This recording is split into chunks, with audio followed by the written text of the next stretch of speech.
Salut à tous, on est samedi soir, bienvenue dans Backcheck XXL, dernier Backcheck de la saison régulière, 50e journée, tout est dit, on connaît les 8 qualifiés. On a eu des émotions quand même, on a eu des scénarios qu'on ne s'attendait pas forcément, des résultats aussi. Nos deux invités, Robin Leblanc, Laurent Meunier, Stéphane bien sûr. Robin, pour toi l'image de la soirée? Malheureusement, Berne qui ne pourra pas défendre leur titre cette année. Laurent? Zurich, premier du classement, avec une belle victoire sur Zouk ce soir. Et donc voilà, c'est déjà une bonne chose pour eux. Ils auront l'avantage de la glace pour ces playoffs. Ambry aura tout fait pour empêcher Lugano de participer aux playoffs. Ils les ont battus ce soir à Lugano. Mais Lugano se classe quand même parce que Berne a perdu. Et oui, l'image du jour, qualification, malgré cette défaite, tu l'as dit Stéphane, du HC Lugano, 8e et dernier, qualifié pour les playoffs.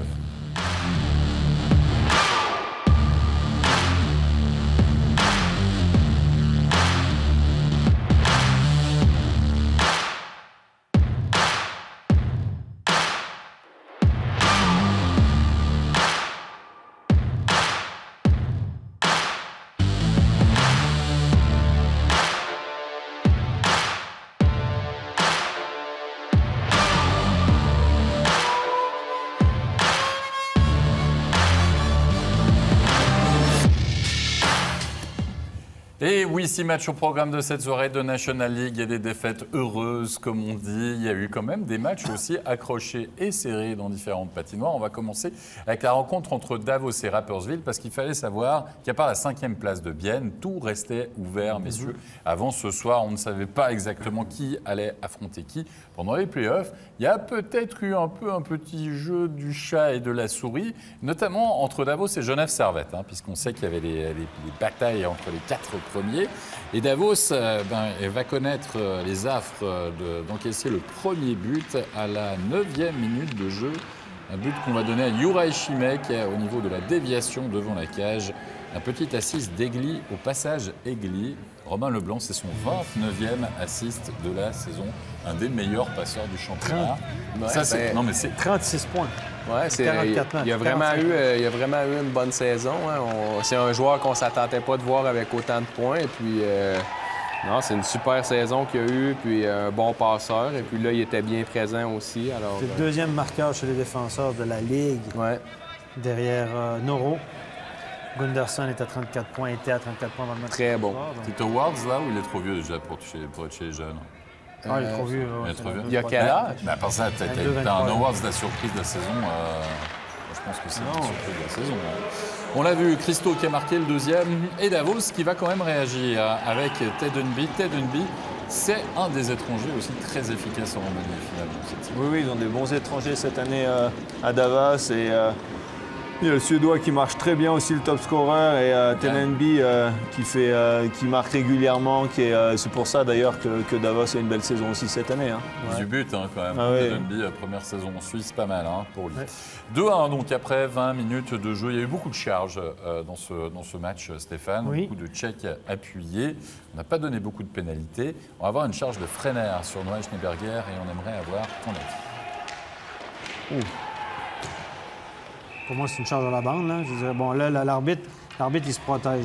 C'est difficile pour lui. Regardez, il tourne la tête parce qu'il ne veut pas se faire toucher. Là, c'est le R2, c'est celui au milieu qui doit prendre la pénalité. L'arbitre est trop proche. Il est dans le trafic, il protège ses fesses, comme on dit. Et là, c'est au moins une charge à la bande, non, les gars? Oui, ça, en plus, il est loin de la bande. 2+10 et à revoir vidéo. C'est un boarding. Clairement, il projette son adversaire le long de la bande. Il y a le coude au niveau du dos. Oui, puis il arrive avec la vitesse. Bon, évidemment, l'autre, il veut freiner encore une fois. C'est le grand classique qui se tourne pour le feinter. Mais il est quand même loin de la bande, puis c'est dangereux. Là, c'est une charge on voit le coude au niveau du dos, moi, au niveau du numéro aussi. Elle pourrait être revue, celle-là. Oui. Okay. Oui.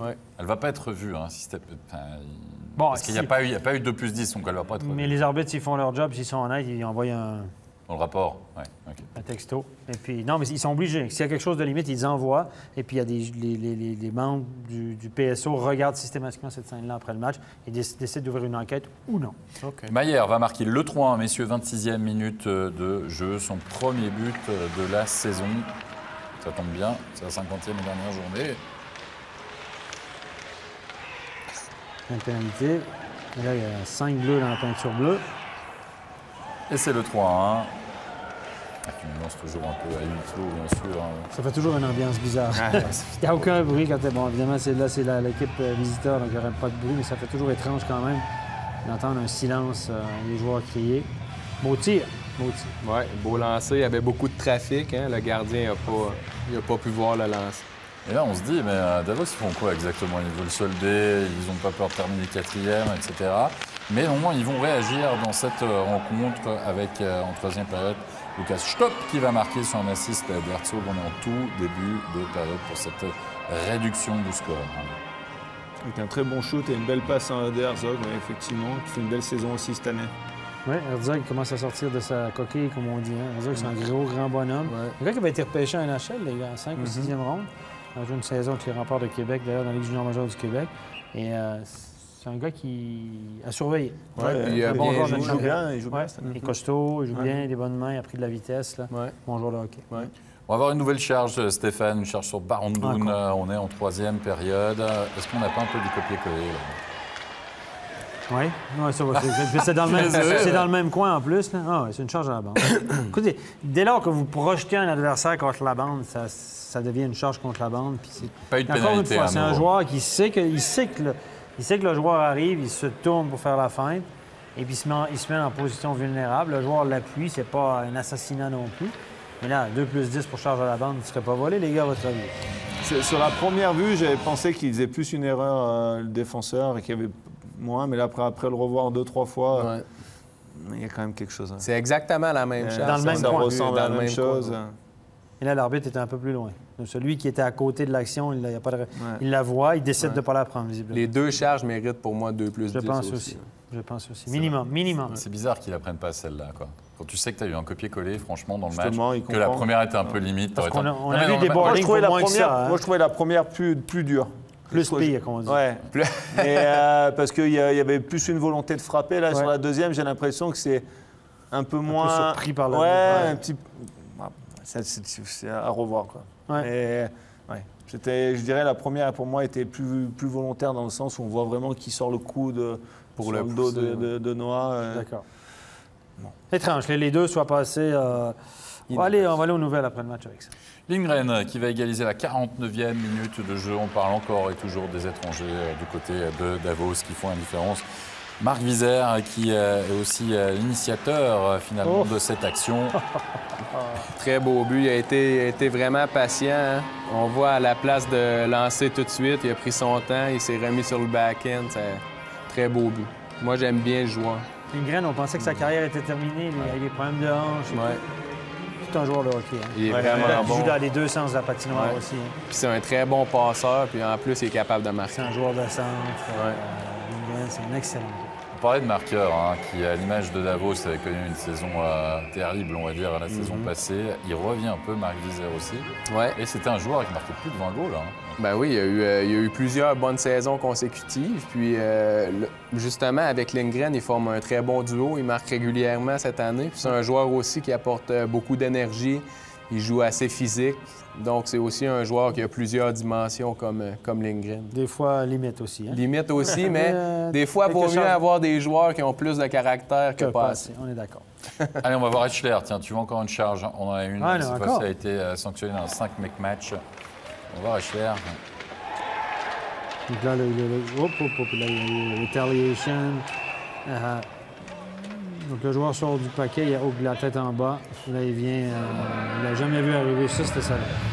C'est d'accord avec le 5. Comme je vois ça, c'est un joueur qui ne s'attend pas à être frappé. Il prend la rondelle d'un côté en se retournant, il y a le train qui arrive, et puis le gars, il va de bon cœur. Au lieu de le contenir, tu peux le contenir, tu vas rester contre puck, puis tu avec ton corps, mais là, il va... Il est vraiment allé, pas pour le blesser, mais il est allé pour le frapper durement. Ce qui va plaider à la cause du joueur de Rapperswil, c'est qu'on ne voit pas vraiment si le contact... Il n'y a aucun... En tout cas, les angles qu'on a là... Pour l'instant, on ne voit pas si c'est à la tête. On ne voit pas si c'est un full body contact, c'est à la tête ou quoi que ce soit. Donc peut-être que là, on va se dire, pas vu, pas pris par la brigade vidéo. On verra ça. Marc Vizère qui va marquer le 5-3. On est en fin de match. Et assurer le succès du HC Davos à la suite, vous l'avez vu, de cette charge. Donc évidemment, il y a 5 minutes de pénalité. D'où ce timing. Et finalement, 5-3. Victoire de Davos qui conforte du coup sa place sur le podium, la 3e. Oui. Mais Davos, qui a fait une l'eût belle cru, saison, hein? les garçons. Qui l'eût cru, hein? Parce que l'année passée, ils ont eu une saison catastrophique. Et puis cette année, franchement... Il y avait de l'inconnu. On a engagé Ron Takari au début de l'année. Il a fait un point par match en défense. On l'a prêté à Bienne. Il est revenu. Ted Unby, on ne connaissait pas ce qu'il valait. 16 buts, une trentaine de points. Lindgren, on n'était pas sûr s'il allait jouer ou non. On n'était pas sûr. On était le Palouchai. Les gardiens aussi. Plus de 20 buts. Les jeunes joueurs, Baumgartner, qui a eu une très bonne... Herzog, très bonne saison. Les gardiens, Ambul, qui tout à coup renaît de ses cendres. Vizard, qui connaît une meilleure saison. Ouais. Et puis dans le but, on avait Schliemann, Van Polterberg, qui va bien l'année prochaine. Et puis on se disait, c'est deux gardiens numéro 2, c'est pas des gros... Mais les deux se sont un peu compétitionnés, challengés. Ouais. Et puis là, les étoiles étaient alignées. Puis Volven, un nouveau coach aussi. Oui, ça donne un nouveau... On doit tirer notre chapeau à la saison de Davos, quand même. Je pense que l'entraîneur doit avoir beaucoup de là-dedans aussi. Donc, Il est très apprécié, semble-t-il, Volven. Oui. Très apprécié. J'ai entendu beaucoup de bonnes choses. C'est un joueur c'est un coach qui est assez proche de ses joueurs. C'est la nouvelle mentalité du coaching. Il a l'air assez dur des fois derrière le banc, mais je pense qu'avec ses joueurs, les jeunes d'aujourd'hui ont besoin de... faut que tu ailles les chercher, puis tu leur présentes le projet, puis tu leur expliques où ils vont, puis tu as besoin de les embarquer avec toi, plutôt que d'être directif puis créer une distance. Exactement. Voilà. Un joueur, peut-être dont on peut parler, on parle beaucoup des étrangers aussi, mais en bulle, là. Bull, ça a été aussi un moteur. Hein. Lui aussi, il a été. Il joue plus en attaque, il joue en défense, en position. Il est très utilisé. Si on est honnête sur la saison de l'an dernier de Davos, Del Corto, qui a été exceptionnel pendant plus de 20 ans, l'an dernier, il a fait n'importe quoi. Non, c'était catastrophique. Au niveau des gardiens, quand on laisse son gardien prendre 9 buts dans son gardien étranger. Pauvre Lindback, il l'a laissé. Plus après, son gardien Zen, il ne le faisait pas jouer. Ça n'était fâché. Il a tout fait à l'envers. On voyait, il mettait en bulle en défense. On avait l'impression qu'il faisait pour montrer que ce qu'il pouvait faire n'importe quoi et qu'au final, il avait raison. Mais ça a été ça longtemps. Hein? Souvent, il a pris des décisions qui étaient controversées, mais qui fonctionnaient. Ouais. Puis en plus, l'équipe gagnait, donc il a toujours paru pour un génie. Mais là, l'année passée, ça a été les de trop. On va parler de la série tout à l'heure, évidemment, de Davos, messieurs. On va avancer en parlant maintenant de Langnau-Bienne, du côté de l'île-Fils, où on le sait, Stéphane. Où c'est jamais facile de les gagner. La preuve, Maxwell va ouvrir le score, 19e minute de jeu. On allait voir la vidéo tout de même sur cette réussite, puis on va surtout s'apercevoir, alors Meunier, que c'est une partie de flipper en fait. Oui, alors ça c'est les buts vraiment chanceux, ça. Dévié par la canne du gardien, par la canne du défenseur, le gardien avec son bouclier la met sur son propre défenseur qui rentre dans le but. Donc bon, voilà. Ça c'est des buts qu'on prend, puis on n'en parle plus après. On n'en parle plus. C'est ça, Ben Maxwell pour le 1-0. Après, on sera en deuxième période, jeu de main, jeu de vilain. Regardez le crochet du gauche de Beat Forster. Bam, un deuxième et surtout celui-là. Pam! Sur le côté de la tête. Forster, quand il pète les plombs, il pète les plombs. Moi, je vous le dis. Romain, tu as joué avec lui. Oui. Et puis, c'est pas le genre de joueur qu'on veut fâcher. Mais en plus, Earl, il a joué 2 saisons avec lui les 2 dernières années. Ils avaient peut-être un contentieux, je ne sais pas. Mais par contre, c'est un joueur qui est très utile dans les playoffs. Forster? Ah oui. Non, il en faut des joueurs c'est une force de nature. Il n'est pas le fun à jouer contre. Mais là, messieurs, il y a une enquête pour ça. Le gars était plutôt au sol. Non, mais... Quoi? Non, mais je comprends ce que tu dis. Il faut un petit coup de poing. Mais le fait qu'il est... Tu en donnes un, puis tu donnes un uppercut, alors qu'il est en position vulnérable. Non? Ah, c'est comprenable. Moi, je dirais, Non? Je sais pas, on peut tout mettre. Il le méritait? Non, c'est pas ça que je dis, évidemment. Non, si on revoit ça, il faut revoir les 2 autres charges d'avant. Ah, ça, c'est sûr. Non, moi, je pense pas. Il n'y a pas de violence. C'est comme ça. Il ne prend pas une charge, il ne prend pas de vitesse. Il y a un petit coup de poing. D'accord. Il n'y a rien, il caresse la joue, écoute. Il a le bras, il a une pénalisé, voilà. C'est pénalisé, mais c'est pas être trop vu pour moi. D'accord, OK. Mais non, mais c'est l'idée, c'est que oui, je vois si les deux se donnent un coup de poing, les deux sont égaux, mais là, le gars, il est par terre, il est vulnérable, et bam! Il en met un en plus, Voilà. Rayala, il en met un en plus, des buts. Là, cette fois-ci à 5 contre 4. Ça, c'est tout qu'un lancer. Rayala, on le connaît pour son lancer précis, mais ça, le gardien, il n'y a vraiment rien qu'il peut faire. Demi-frappé, Demi-frappé, incroyable. Il est tellement précis, là. Ouais. puis distributeur de caviar est de retour. Pouliot, ça aide aussi. Hein. C'est pas forcément la passe la plus compliquée là. Ouais. Ce duo-là, c'est un des duos les plus efficaces de National League. Stoyanov qui va finalement marquer le 2-1, score après 40 minutes de jeu. On ne l'a pas vu de la saison, Stoyanov. Hein? Sérieusement, c'est un gars qui était fantomatique à peu près toute la saison. Non, il faut le dire, hein? C'est un gars qui a du potentiel, hein? Mais non. Il a des mains. Oui, là, il est un petit peu chanceux quand même, là, mais il l'a mis quand même. Oh, il a une bonne paire de mitaines, comme on dit. On se rend en troisième période, messieurs, avec l'égalisation d'un certain Damien Brunner, qui va égaliser à la 46e minute de jeu à 5 contre 4. Moira Galat qui temporise. Et finalement, Brunner dans le slot, facile. Le powerplay de Bienne, messieurs, cette année, c'est plus de 26 %. C'est presque du 27 %. Il faut voir incroyable. Oui, ils ont vraiment un bon c'est le plus haut total si vous regardez dans les statistiques de la Ligue là, auxquelles on peut accéder, c'est le plus haut total. Le plus haut pourcentage de powerplay qu'on n'a pas enregistré depuis 10 ans. Héro Hello, qui a fait son retour en cours de saison, qui bénéficie là, de quoi d'une passe, finalement de Pope, malheureux. Sur ce coup, il remet le blanc. Ah, ben oui, jouer de malchance, ça arrive des fois, mais non, il était à la bonne place au bon moment, mais le gardien a vraiment joué de malchance sur la séquence. Et Héro Hello, on va le retrouver pour le 4-2, score final, victoire de Longno. Il y avait de l'enjeu pour Longno, hein. On le verra avec le classement final. Parce que... Longno qui finit mal. Hein. Ouais. 3 victoires dans les 10 derniers, 4 défaites en 5 matchs pour finir la saison. Ambry passé devant, là. Ça peut être chose près, là. Donc, c'est vraiment... Ils ont le même nombre de points, je crois. Oui, mais c'est une fin de saison assez compliquée pour Langnau. Mais les Langnau et Ambry vont se battre pour ne pas jouer la série de relégation. Et Berne aussi, messieurs, parce que Berne a juste 5 points d'avance sur ces deux équipes-là. Il n'y a rien à jouer. Hein? Non. On verra ça. Ouais. Messieurs, allez, on est à l'heure du bilan après cette 50e journée et évidemment le quart de finale en perspective pour Bienne. On va écouter tout de suite le directeur sportif du HC Bienne, Martin Steinegger. Martin Steinegger, fin de saison pour vous, au 5e rang. Quel bilan vous pouvez tirer de ce championnat ?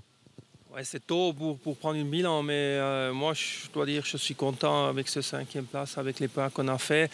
On a vécu une saison avec plusieurs obstacles. C'était un peu un roller coaster, avec un super départ de la saison, avec les grands matchs en Champions League, Cup demi-finale, et puis tous les deux concours là, cette fameuse semaine en décembre, on a eu 2 défaites qui nous ont fait très très mal. Et puis après, on a eu un moment pour se récupérer, puis surtout aussi pour les joueurs qui étaient longtemps blessés pour revenir. Et puis on a trouvé l'énergie. Et puis on a trouvé aussi de façon de bien jouer maintenant. On a même eu la chance de donner un ou l'autre joueur qui était longtemps blessé, donner quelques matchs pour se retrouver en forme. Et pour ça, avec les obstacles qu'on a eus, je suis très content avec la saison, avec ce 5e place, avec les points qu'on a. Maintenant, dans une éventualité, il y a les playoffs qui démarrent la semaine prochaine.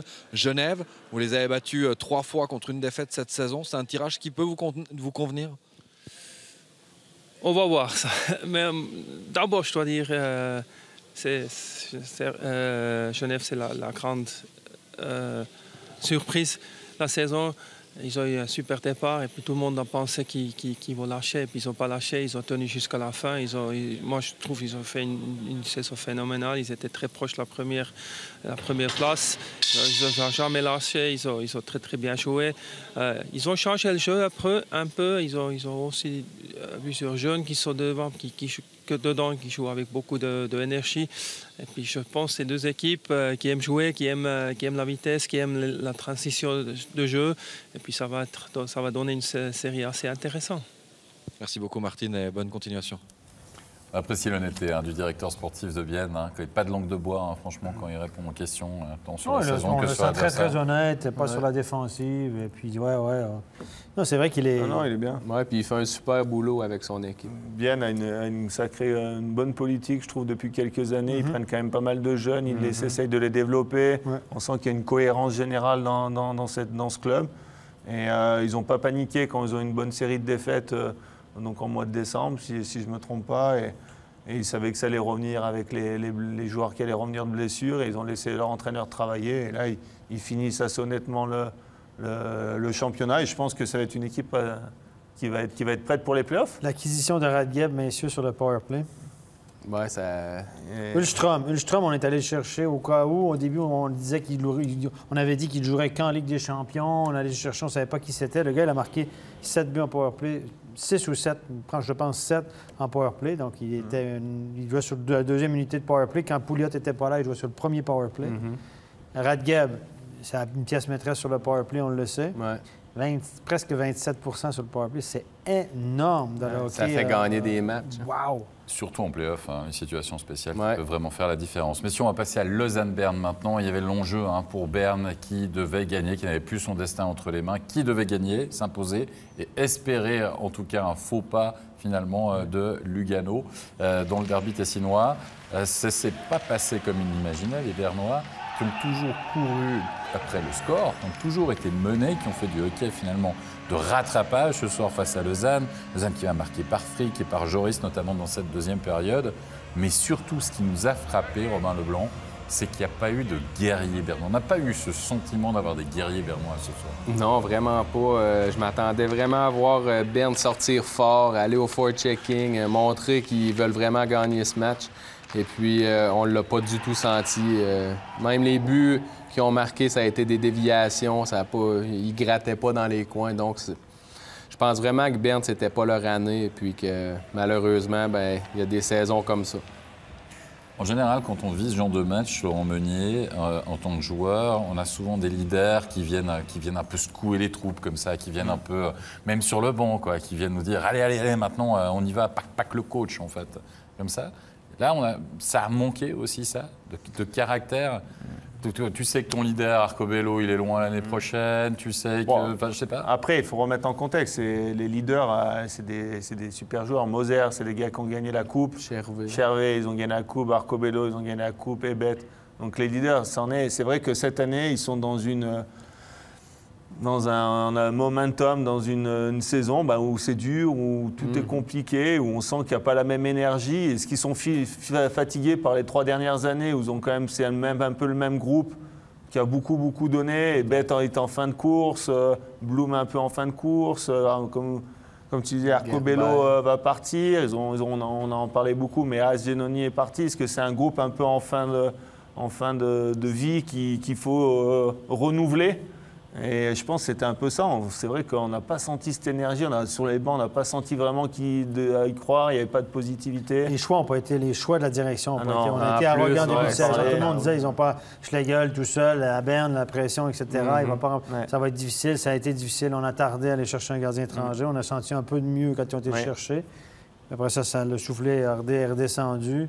Dans notre recrutement, on n'a pas été... on a signé Bett, 36 ans. Bon, je ne sais pas à quel prix ils l'ont signé. Peut-être que c'était à rabais. Ils se sont dit on le garde pour sauver un peu d'argent. On n'a pas été chercher des grosses pointures au niveau des joueurs suisses non plus. Non, ils ont récupéré Andy McDonald en défense. C'était un échec. Non, il y a eu beaucoup d'erreurs. Il y a eu beaucoup d'erreurs accumulées qui ont fait que cette saison a été ratée pour Berne. Est-ce qu'on peut s'attendre à un ménage ou un remue-ménage du côté de Berne? On sait qu'ils sont très réactifs. Marc Luthier n'a pas la réputation d'être très patient. Ouais, si on prend l'équipe qui a été faite là, on peut dire qu'il y a eu des erreurs au niveau du management. Ouais. Moi, je pense qu'il va sûrement avoir des sanctions. Parce que Berne, ils n'ont pas la réputation d'attendre vraiment longtemps quand ils ont une mauvaise saison comme ça. Puis ils vont sûrement revoir tous les choix qui ont été faits durant cette année, puis reprendre ça en considération. Puis j'imagine que si on les juge intelligemment, il va se passer. Le recrutement pour l'année prochaine, il est fait. Oui. C'est rien de transcendant. Jeffrey. Jeffrey qui va remplacer Arcobello, peut-être pas. Qui était plus voulu à Lausanne. Le départ d'Arcobello est un signal assez fort aussi. Ouais. Peut-être que Lugano lui a fait un pont d'or, sûrement. Après, le gars, il part de Berne. Ouais, quand en 2 ans, tu perds pratiquement les 2 meilleurs joueurs de la Ligue, donc Genoni, qui va chez un concurrent direct, Puis Arcobello. et Arcobello, qui part chez un autre concurrent, ça fait mal. Ouais. Bon, Lausanne qui va marquer le 2-1 avec cette réussite, celle qui a peut-être fait mal. Mais après, Chervé va égaliser de partout en période. Rappelez-vous quand même dans ce match... À 2-2, rien n'était fait. Il y a 2-2. Il y a l'info que Lugano est mené 2-1, puis après 3-1 face à Ambry Piotta. On s'est dit, Berne en playoff. Mais on s'est dit que c'est possible. On le croyait. On y croyait, oui. À un moment, si tu dois activer le Super Boost, c'est là. Hein. Ouais. Et c'est là où après ils ont donné 2-3 grosses occasions à Lausanne qui a failli marquer et finalement ils ont marqué. Hein. Lausanne, après ils ont pas serré le jeu, Berne. C'est ça qui est bizarre. Ils avaient les cartes en main jusqu'à 10 minutes de la fin. Ouais. Et Joris qui va marquer 56e minute de jeu et ça voilà. Joris qui a joué un bon match ce soir, a été bon sur les engagements, a fait dévier de rondelles, a gagné un gros engagement sur le but de Frick. Et quand ça veut pas, ça veut pas. Non. Franchement, tu vois le puck là. Non mais messieurs, franchement, quand ça veut pas, ça veut pas. 3-2. Moi, je vous propose qu'on écoute Vincent Praplan pour qu'on ait exactement son bilan de cette saison de catastrophe, finalement, pour sa première à lui, avec le CP Berne. On va écouter tout de suite Vincent Praplan. Vincent Praplan, une défaite à Lausanne, alors que vous aviez peut-être en main ce qu'il fallait pour venir chercher 3 points. Comment vous avez vécu ce match? Ouais, c'est compliqué. Je pense que le début du match n'était pas incroyable. Ils sont bien sortis, ils allaient vite, ils ont eu quelques chances, mais on est resté assez solide derrière. Au fur et à mesure du match, on est rentré dedans, on a eu nos chances. Parfois ils étaient meilleurs, parfois c'était nous. Je pense qu'après le 3e tiers, on a bien joué, on a dominé. Après l'égalisation, on était beaucoup dans leur zone. On allait chercher ce 3e goal et puis il n'est pas venu. Et puis derrière, on fait une erreur, on perd un peu, qui marque le 3-2, puis à la fin, ça ne suffit plus. Si on se place on prend un peu de hauteur et on regarde la saison en général du CP Berne, à quel moment vous avez senti qu'il y aurait peut-être potentiellement un problème? Je pense que c'était...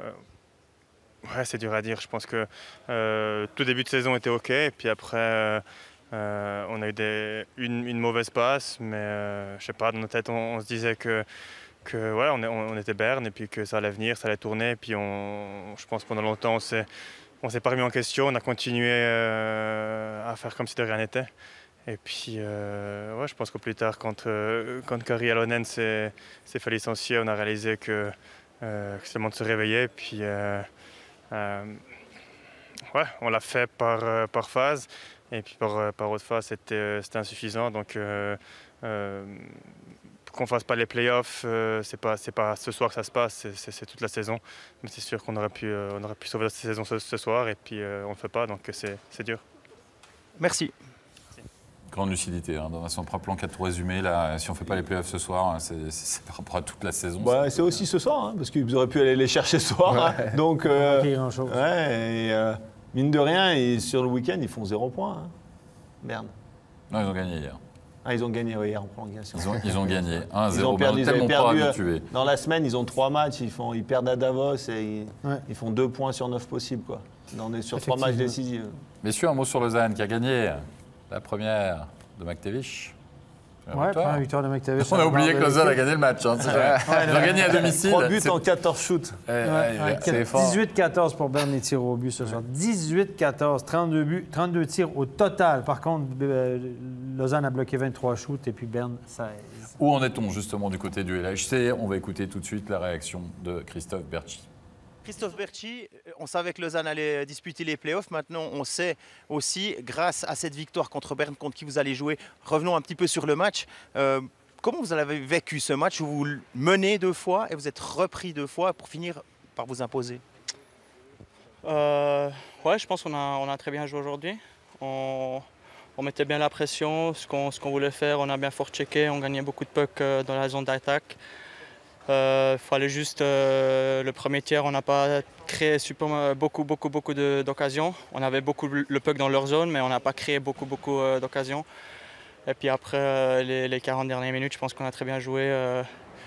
2 fois, ils ont un peu de chance de marquer, mais je pense qu'on a bien géré tout le match pendant ces 60 minutes. Si on prend un petit peu de recul et puis qu'on regarde la saison du Lausanne Hockey Club, quels sont les premiers mots qui vous viennent à l'esprit? De haut et des bas, surtout.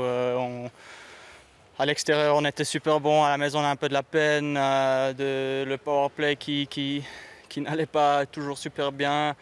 Le box play au début qui était très mauvais aussi. Mais après, on a vraiment bien repris, je pense. Et puis, c'est un peu ça, ce qu'on a vécu ces 50 derniers matchs. Mais je pense que les playoffs, c'est comme une nouvelle saison et puis on sera chaud pour commencer. Et puis justement, un petit mot sur l'adversaire qui semble être Davos pour vous. Ouais, c'est une équipe qui joue très rapide, qui fait la transition game très rapide. Et puis si on ne se fait pas avoir en arrière, revenant en arrière, je pense qu'on aura une bonne chance de gagner contre eux. Merci Christophe, tout de bon. Confiance quand même dans les propos de Christophe Bertschy par rapport à l'adversaire. On va y revenir évidemment en fin d'émission. Messieurs, on va s'intéresser à Lugano qui avait là aussi la possibilité, le devoir même de se qualifier 8e pour les playoffs. Il tenait le couteau par le manche avant ce soir avec ce petit point d'avance face à Berne. Et pourtant c'était bien parti. Ça a été le scénario inverse en fait, Romain Leblanc. Que Berne qui a été mené au score, c'est Lugano qui va mener au score avec cette réussite de Valker d'aviation d'un tir de Wellinger. Je me dis, ouais. Ça va être une soirée tranquille. On n'irait pas jusqu'à dire qu'on va péter dans la soie du côté de Lugano, mais quand même, c'était bien parti. Oui, c'était très bien parti. C'était le départ idéal pour eux. Puis on va voir par la suite que ça s'est peut-être gâté un petit peu. Comme quoi, un derby, Laurent Meunier, c'est traître comme dernier match. Oui, effectivement, c'est vrai qu'on aurait pu penser avec ce but que Lugano était bien parti, mais là, ils ont pris direct un but à 4 contre 5 par D'Agostini qui a remis Ambry dans le droit chemin. Et c'est vrai qu'on a été surpris par la suite des événements après. Ouais. Bah oui, c'est un partout après 40 minutes de jeu. Et puis Ambry qui va surtout marquer 2 fois en 3e période. Et on a eu des gros plans sur Serge Pelletier. Là, il a dû se dire « Oh my God, qu'est-ce que fait Berne? Qu'est-ce que fait… » Je pense que oui. Je pense qu'il y avait mais je pense qu'il y a quelqu'un sur le banc qui l'informait évidemment de la situation. C'est-à-dire toi qui lui envoyais des messages. Calme-toi, Serge, c'est bon. Tout est bon. Tu es en play-off. C'est bon. Mais Ambry n'avait pas de pression ce soir. Regardez, David Muller, il pousse son puck à l'engagement. Ça, c'est un petit jeu. Ambry sans pression et puis Lugano, toute la pression du monde. Et puis, on s'est fait prendre comme des bleus là-dessus. Là. Et à part ça, Lugano, ça peut faire la crêpe, Stéphane? Parce que là, sur la fin de saison, là, ils ont eu une grande période. Avec Serge, ça a remis l'équipe en place, etc. Ils perdent 3 matchs, ils gagnent hier contre Rapi, mais… Pas facile d'aller gagner Rapi cette année. Ouais, d'accord. Un peu laborieux. Ouais. Et puis ce soir, ça finit quand même un peu en queue de poisson. Quoi. Ouais, Ambry, je le trouve le fait encore. Hein. Non, mais après, Lugano, il joue Zurich en premier tour, au premier tour de play-off. Et donc… J'ai pas vu beaucoup de caractère sur les 2 derniers week-ends de la part de Lugano, donc ça va être compliqué, je pense, pour eux contre Zurich. Ouais. Mais à voir. Ils ne partent pas favoris en tout cas. Non, ça c'est sûr. Je pense qu'il n'y a personne qui partirait favori contre Zurich. Non, mais là, surtout Lugano comme ça, ils se qualifient sur les playoffs en perdant le match, leur dernier match. Sur les 5 derniers, on ne va pas dire que Bertschy l'a dit, c'est une nouvelle saison. C'est vrai, ils ont raison. Vous l'avez dit, vous aussi. Toujours Savez-vous que Berne a fini 8e. C'est vrai. Fribourg, ils ont fini 7e, là, et on verra, mais c'est une nouvelle saison. Ils vont jouer Zug. C'est vrai que l'histoire a déjà vu des 8e sortir bien sûr. vainqueurs de la saison régulière. Messieurs, on va s'intéresser à Fribourg. Fribourg qui affrontait Genève. Là aussi, à part la place finale, finalement, dans le classement après cette 50e journée, il n'y avait pas spécialement plus d'enjeux que cela. On avait le retour de Robert Mayer dans la cage du côté de Genève. Et c'était la présence de… Aide-moi parce que son nom échappe. De Ludovic Weber, bien sûr. Tu m'aides pas là. Non, mais j'ai pas suivi. J'étais en train de regarder autre chose. Je ne t'écoutais pas. Je regardais l'image. Alors tu regardes autre chose et tu m'écoutes pas. Heureusement que ça Ludo était dans la cage. Malheureusement pour lui, là, vraiment. Écoutez, ce soir, ils ont donné 46 tirs à Genève contre 20 par Fribourg. 7 tirs bloqués d'un côté, 8 de l'autre. Je pense qu'on était sur le thème, on ne veut pas se faire mal ce soir. Non. Cast a marqué le 1-0, 17e minute de jeu, 36e Jacquemet, j'annonce quand même le nom de buteur, exactement, à 5 contre 4. Un beau jeu. Et on va vous montrer une scène d'ici quelques instants, puisqu'on va revenir en plateau. Il y a 2-0 pour Genève-Servette. On est en deuxième période, on l'a vu. On arrive en fin de période et il y a une scène qui va profondément énerver Christian Dubé, qui va finalement devoir quitter le banc de Fribourg-Gotteron avec Robert Mayer. On va le voir ici, qui retient un Fribourgeois.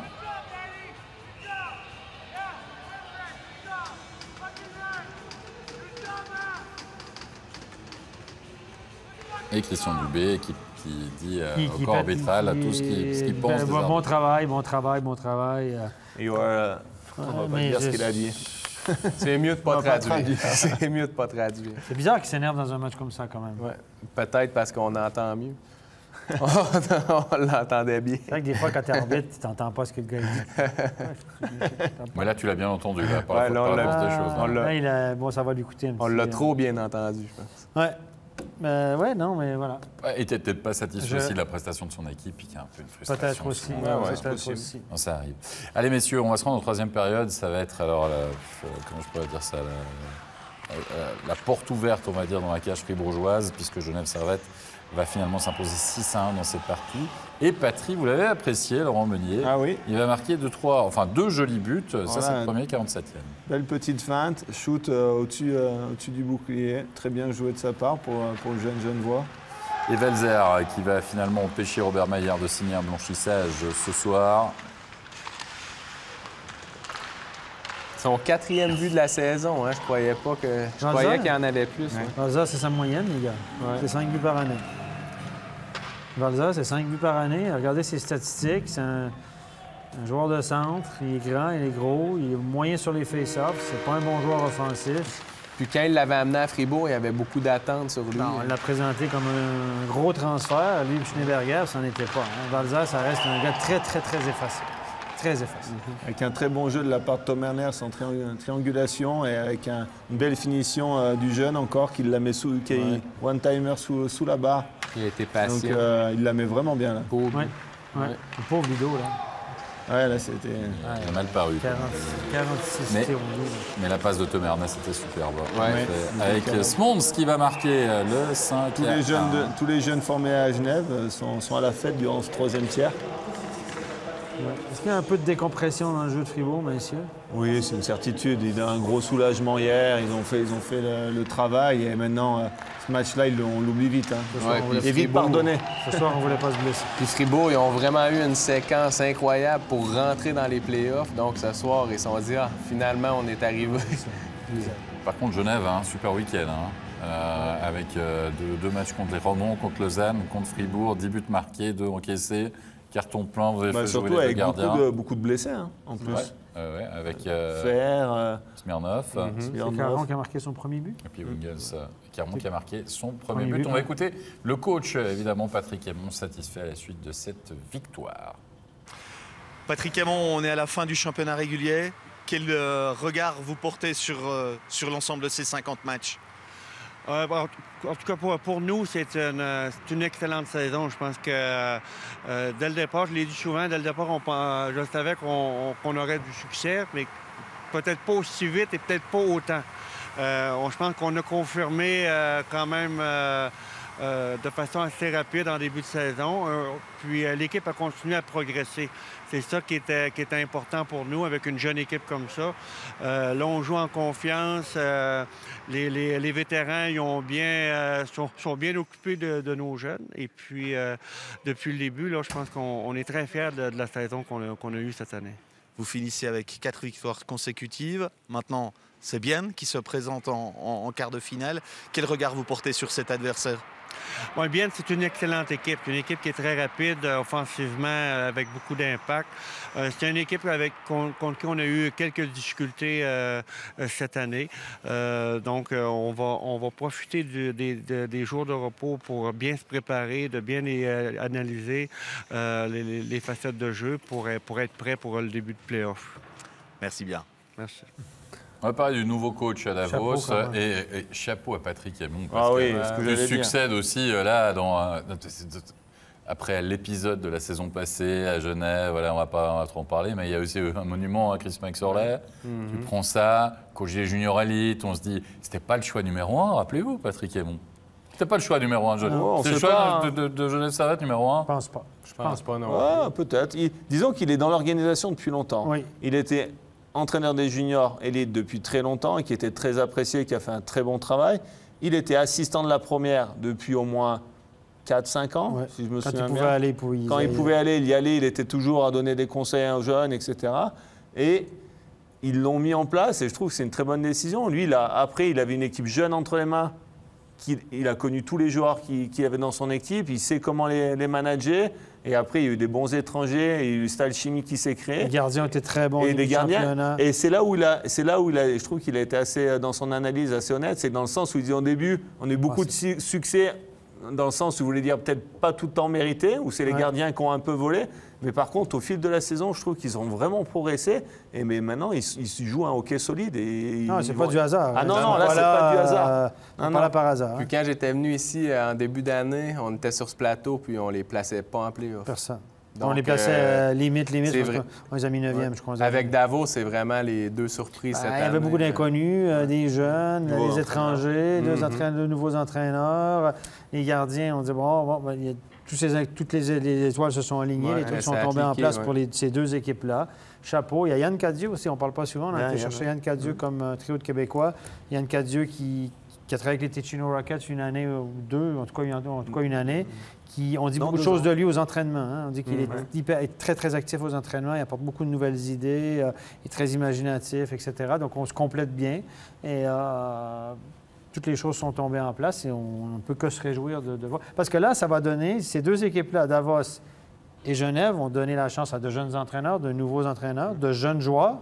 Et ces deux équipes-là ont eu du succès. Là, ça va peut-être des équipes qui vont arriver et dire finalement, là, on va faire jouer des jeunes dans cette ligue-là, on va donner la chance à des jeunes, ça va coûter un petit peu moins cher. Et puis, c'est possible, on peut gagner des matchs, on peut avoir du succès s'ils sont bien encadrés. Exactement. Voilà. Ouais, exactement. Messieurs, on va parler maintenant de Fribourg-Gotteron. Réaction là aussi après ce match pour beurre, entre guillemets, pour Fribourg. Ce soir, on va écouter Marc Aplanalp. Marc Aplanalp, c'était peut-être pas le Fribourg-Gotteron qu'on a vu ces derniers temps pour ce dernier match? Oui, ça c'est sûr. Je pense après la qualification de hier, je pense qu'on était un peu content, mais aussi un peu relâché parce qu'on se battait pendant 4 mois maintenant pour revenir en haut de la barre et puis de se qualifier pour les playoffs. Et je pense ça, on n'était pas 100% là avec la tête. Et puis d'un côté, c'est compréhensible, mais voilà, normalement, on ne devrait pas jouer comme ça, comme on a fait ce soir. Mais on doit changer quand même encore pour les playoffs, ça c'est sûr. Alors si on accepte ce dernier match, la progression, on peut parler vraiment d'une progression pour Fribourg-Gotteron tout au long de la saison. Vous êtes monté en puissance? Oui, je pense, par monter en puissance, je pense qu'on avait un peu la peine au début quand même. On gagnait toujours des matchs, on perdait des matchs, mais on gagnait plutôt contre ceux qui étaient devant nous. On perdait les matchs contre ceux qui étaient derrière nous et puis on ne bougeait jamais du classement en fait. Et je pense que ces derniers 15 matchs, ça nous a fait du bien quand on a fait une série avec beaucoup de matchs gagnés. Et puis, on n'a pas donné beaucoup de points, alors ça c'était hyper important, je pense. Même si on pense en arrière, si on perdait peut-être 1 ou 2 matchs de plus, je pense que nous on était dans la même situation comme Berne et puis peut-être on ne faisait pas les playoffs. Playoffs justement, c'est Zoug. Qu'est-ce que ça vous inspire cet adversaire? Qu'est-ce que je veux dire sur ça? Je pense qu'on a gagné 2 fois contre eux, puis 2 fois perdu. C'est une bonne équipe, c'est sûr. Sur le papier, c'est une équipe super bien, je pense. C'est les playoffs, de toute façon, il y a tout qui est possible en fait. Alors on va sûrement analyser beaucoup encore sur leur système et tout, et puis on va se préparer comme il faut pour ce premier match de playoffs. Merci. Oui, c'est ça. Merci. On a instauré une nouvelle saison, les playoffs, bien sûr, assez connus. Mais tiens, si on peut vraiment parler de miracle, la qualification de Fribourg-Gotteron, messieurs. C'est vrai qu'on ne donnait pas cher de la peau de Fribourg. 13 matchs en arrière, on a calculé pour une barre à 72, il fallait qu'ils gagnent 8 matchs. 8 matchs. Tu te rappelles, ils avaient une moyenne de points d'1, 30 et quelques, ils devaient faire une moyenne de points d'1,8. Je me suis dit, c'est pas possible. Ils l'ont fait. Ils l'ont fait. Ils ont fait 8 victoires dans les... Il y avait 8 en 12 avant le match de ce soir, 8 en 10 avant le match de ce soir. Ce soir, bon, voilà, c'est un match pour beurre, là. Mais, oui, chapeau. Chapeau. Non, beaucoup de chapeau, on en a parlé hier soir. Chapeau.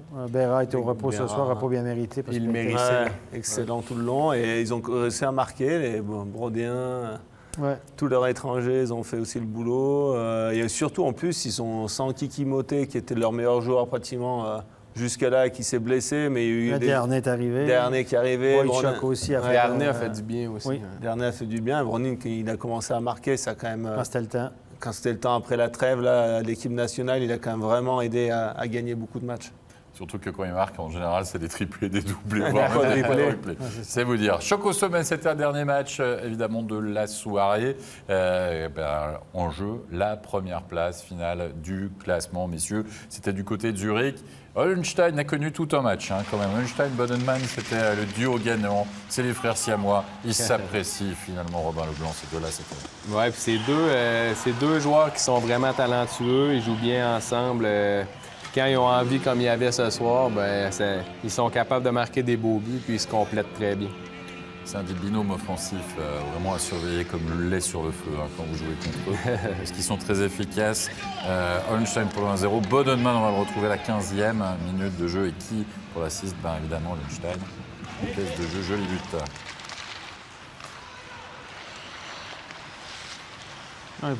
Zurich qui avait vraiment le vent dans les voiles. Une équipe qui finit un petit peu pas très bien, disons, c'est Zug. 4 défaites à leurs 5 derniers matchs. Ouais. Ça plafonne un peu. Ça plafonne un peu parce que t'aimes pas comme entraîneur arriver en play-off avec une série de défaites ou sur une mauvaise séquence. Et là, ce soir, sans Garrett Rowe, qui était de nouveau malade. Il était malade, il était absent pour cause de maladie plusieurs reprises cette année. Et là, honnêtement, Zurich a fait du Zurich. Ils allaient trop vite ce soir pour leur adversaire. Et durant toute la saison, Pius Suter, on va en parler. Pius Suter qui a marqué son 30e but de l'année, les garçons. On va en parler. De loin, le meilleur buteur de notre championnat, parce que 6 buts d'avance sur son principal concurrent. Mais l'entraîneur de Zurich cette année a vraiment fait un bon boulot avec cette équipe parce que l'équipe n'a pas beaucoup changé comparativement à l'année passée. Ouais. Puis on voit vraiment qu'il y a une chimie qui s'est installée. Puis il y a tout le monde qui semble jouer à son plein potentiel. Puis quand il joue comme ça, franchement, c'est une équipe qui est dure à battre. On se posait des questions sur l'entraîneur. Ouais. C'est un gars qui a coaché l'équipe nationale, qui a toujours été dans le cadre des équipes nationales suédoises. Ouais.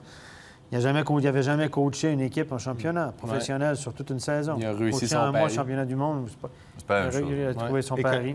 Moi, je suis double champion du monde avec la Suède. Et lui, je pense qu'il va aller dans la Ligue nationale. C'est ce que les clubs de NHL lui disaient.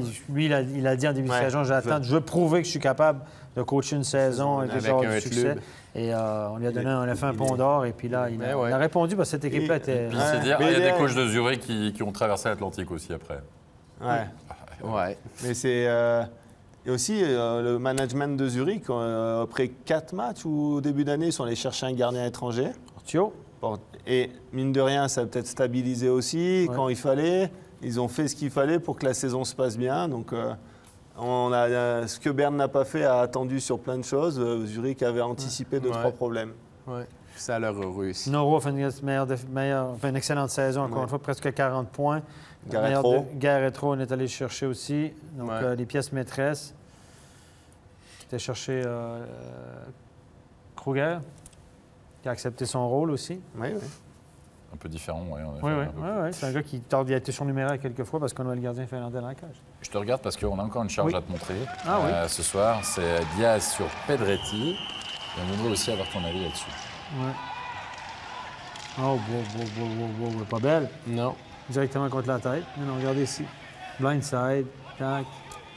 Écoutez, vous vous souvenez, Diaz avait donné un coup de coude sur la margoulette de Mitchell, puis il n'a plus jamais rejoué au hockey. Vous savez, Mitchell qui jouait à Lausanne, il n'a plus jamais rejoué au hockey, fin de carrière. Un coup dans plein visage, avait été suspendu 2 matchs.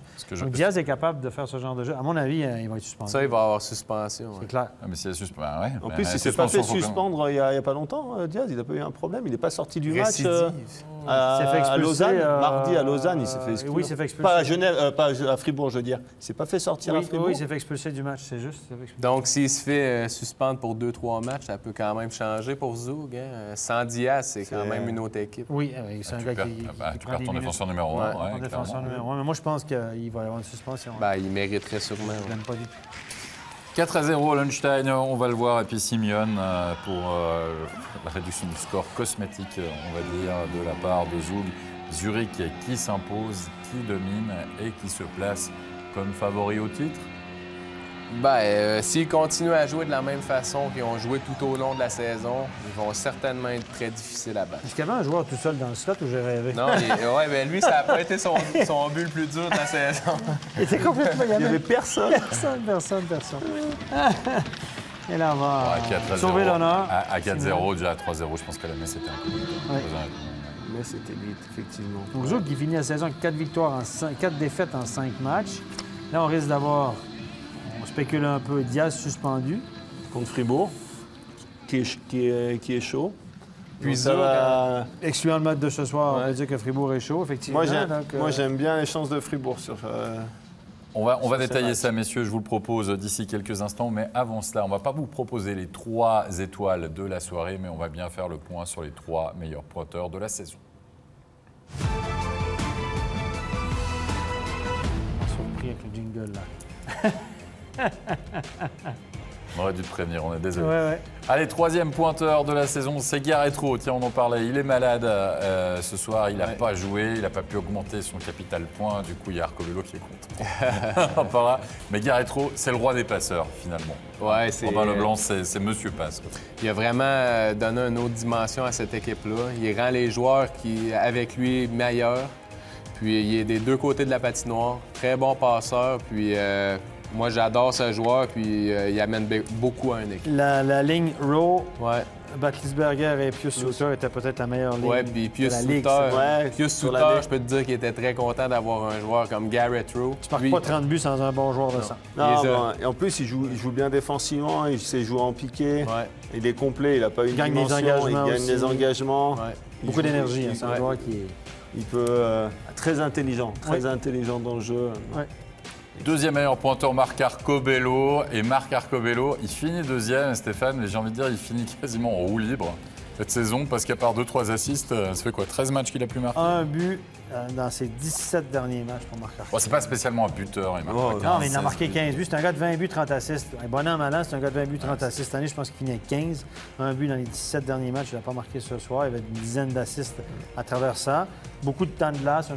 C'est un excellent joueur de hockey. Probablement, avec Rowe, un des meilleurs de notre championnat. En tout cas, dans le top 5 facile. Après ça, il faut apprécier. Et par contre, il y a moins de 8 de taux d'efficacité devant la cage sur ses shoots cette année. Donc, on sait qu'il avait le compas dans l'œil. Mais il est d'une des raisons pour laquelle Berne ne s'est pas qualifié, c'est qu'il n'a pas connu ça. Écoutez, il a quand même fini 2e marqueur du championnat. C'est un peu dur. Mais disons que le timing... Est-ce que ce gars-là était fatigué en fin de saison? Est-ce qu'il n'est pas surutilisé, trop utilisé à toutes les sauces, 4 contre 5, 5 contre 4, prolongation, début de période, fin de période? Et après, il faut peut-être, et surtout aussi mentalement, le fait de changer de club, que ça soit annoncé avant, pression psychologique, comme quoi il va quitter, etc. C'est pas des choses qui sont anodines non plus pour un joueur. Donc, sur une saison comme Berne a eu, assez lourde, avec des résultats moyens, ça pèse encore plus. Lui, c'est le leader. Il a quand même mené son équipe en points comme il doit faire, mais... Je pense qu'il n'a pas eu assez de support, je dirais. Puis Lugano doivent être contents, eux autres, parce qu'il s'en vient, puis peut-être qu'il va avoir une excellente saison l'année prochaine. C'est sûr. Allez, messieurs, il finit meilleur pointeur du championnat, meilleur buteur également. 30 buts cette saison, tout comme Gregory Hoffman la saison passée. Monsieur Pius Suter, coup de chapeau à lui. Bien sûr, c'est un joueur performant qui a connu une mauvaise saison la saison passée. Stéphane, à l'image de son équipe, on est d'accord. C'est un joueur qui vaut plus de 20 buts, ça on le sait. Mais là, 30 buts, il a percé le platon. C'est des jolis buts, là. C'est pas des déviations, c'est pas des garbage. C'est des buts de marqueur. Il est patient devant la cage. Il a lobé le gardien. Il a joué en confiance toute l'année. Ça a eu l'air facile pour lui. Excuse-moi de te couper, mais la grosse question qu'on se pose, capable de jouer en NHL, Laurent? C'est une bonne question. Il est encore jeune, il peut encore se développer. Là, sur une année comme ça, c'est assez dur, mais c'est possible. Ouais. Honnêtement, je ne veux pas me mouiller. Je l'ai vu jouer, je trouve qu'il a beaucoup vraiment des belles attitudes, mais... c'est un petit gabarit. C'est ça, il est un peu petit et il est, je sais pas, il faudrait qu'il soit encore plus explosif, je dirais. Quand on me pose cette question-là, je réponds, écoutez, si Marc Arcobello, dans grandeur, gabarit, on parle de son gabarit, si Marc Arcobello et Garrett Rowe ne peuvent pas jouer à NHL, je ne vois pas pourquoi du Twitter joue à NHL. Et en plus, ça dépend où tu arrives. Si tu arrives dans une équipe qui va te faire confiance, c'est parce que... Allez, messieurs, rapidement, parce que Stéphane, tu tenais à le faire. C'est ton étoile à toi, approuvée par Stéphane Worchet. Ben là, on parle des points.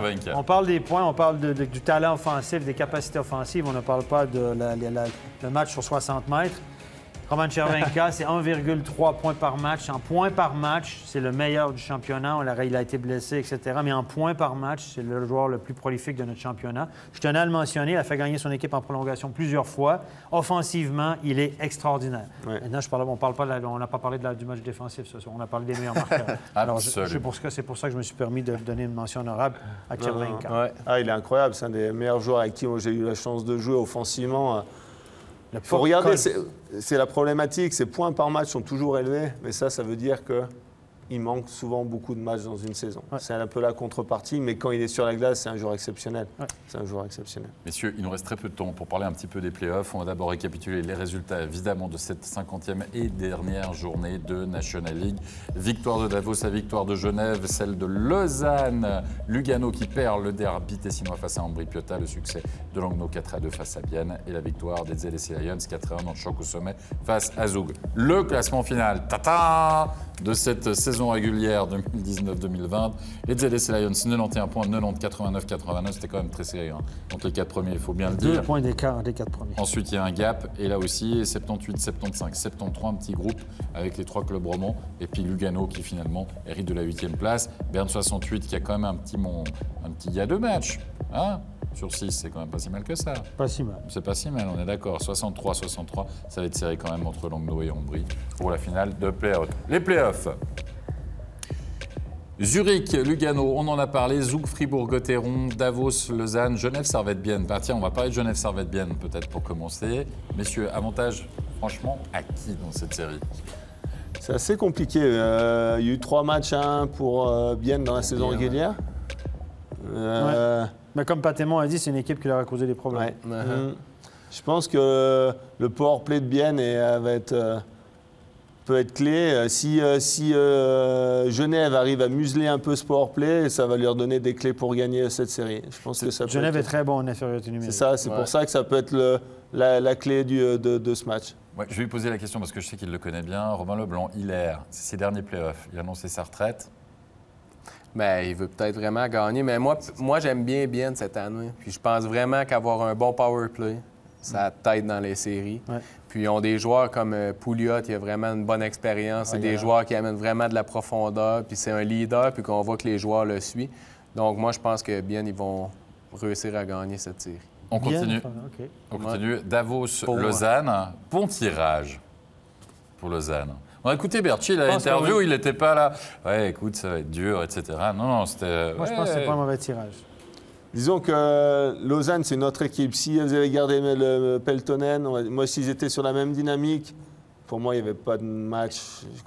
J'aurais mis Davos. Mais c'est vrai que là, ils ont essayé de plus patiner, d'avoir un meilleur forecheck, et ça peut peut-être embêter Davos, mais ça va être serré. Je mettrais quand même un peu plus Davos, mais si... On va voir, ça va être McTavish, on va voir ce qu'il peut apporter à l'équipe et s'il peut vraiment la transformer, parce qu'il y a tellement de talent à Lausanne offensivement que si ça se réveille et que ça clique, là, ça peut faire des dégâts. On est dans la dernière minute d'émission, Romain Leblanc, Fribourg face à Zug.